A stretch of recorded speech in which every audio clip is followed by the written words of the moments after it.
Termasuk dijelaskan bahwa negara adalah mesin ilusi terbesar.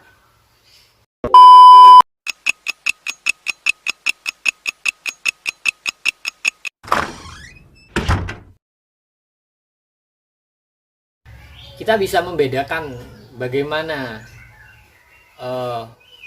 manusia dalam masyarakat asosiasi dengan institusi. Asosiasi itu intensionalitas hadir dalam aktus. Contohnya, aku mau maka aku bisa. Itu asosiasi. Ego itu hadir sebagai satu kesatuan dari kesadaran yang orisinal.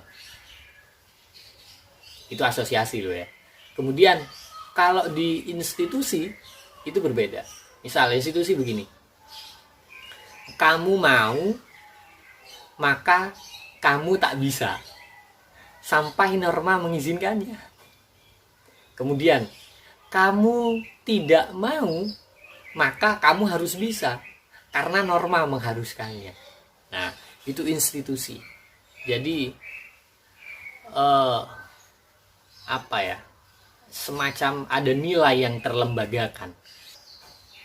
Kemudian kalau kita lebih jauh di buku ini dijelaskan bahwa ada praktek-praktek mengenai ilusi-ilusi gitu. Termasuk dijelaskan bahwa negara adalah mesin ilusi terbesar. Jadi dengan membaca buku ini kalian akan paham apakah negara itu punya esensi.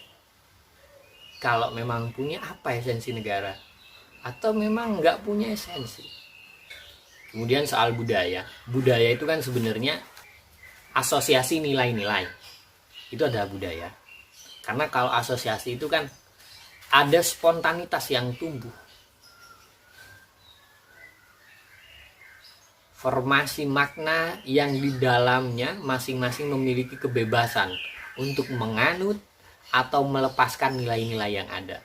Jadi di dalam kebudayaan itu kan kita itu bebas untuk menganut atau kita lepas dari nilai-nilai yang ada itu. Itu asosiasi. Ya kalau saya pribadi itu seolah-olah lebih asik saja gitu dalam tatanan asosiasi. Karena kalau asosiasi kemudian itu menghilangkan gerak intensional, itu akan menjadi institusi. Dan institusi berevolusi menjadi negara. Negasi kebudayaan adalah negasi atas institusi kebudayaan dengan menariknya kembali kepada watak asosiatifnya.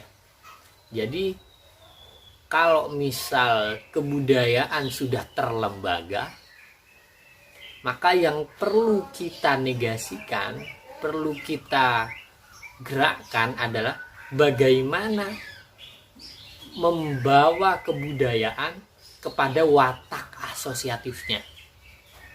Seniman terhadap karya seni, penyair terhadap kata-kata, yaitu adalah yang disematkan ego kepada objek-objek materialnya. Ini dalam konteks kebudayaan.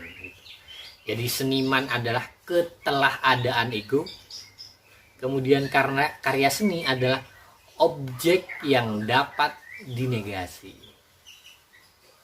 Pertanyaan yang muncul, apakah ego mendahului dunia?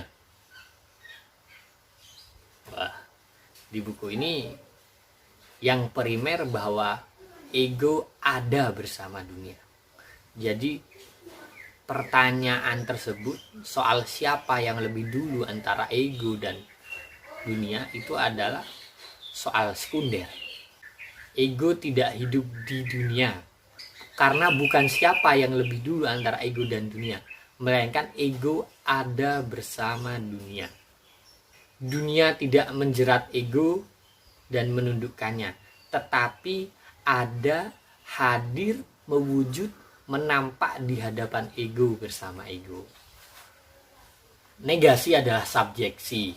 Maka dari itu negasi melahirkan subjek. Tadi sudah dibahas bahwa subjek negasi itu adalah tubuh berjiwa, dan manusia tidak bisa dinegasikan karena kesejatian manusia itu apa? Ada. Itu menurut buku ini. Ada bersama dunia sama dengan ada melawan dunia. Kemudian Cartesian di sini juga menyampaikan bahwa negasi lawan dari afirmasi. Kalau menurut Husserl, negasi adalah keputusan yang paling orisinal.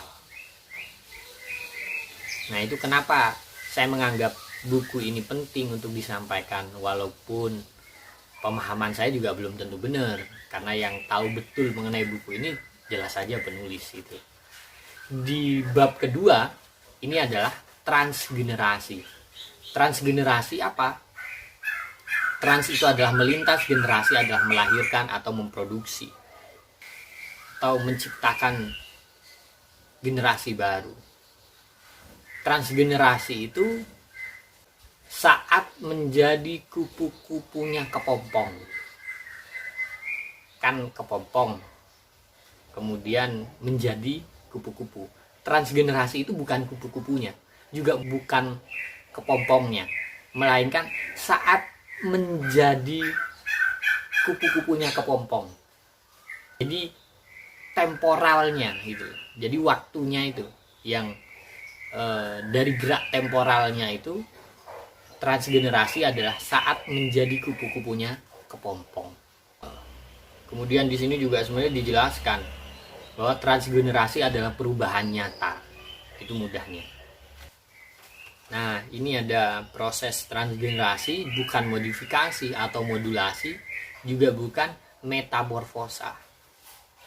Perubahan bentuk dari esensi yang sama. Ya, ia adalah metamorfosa sejauh kedua bentuk itu merujuk pada dua esensi yang tidak sama.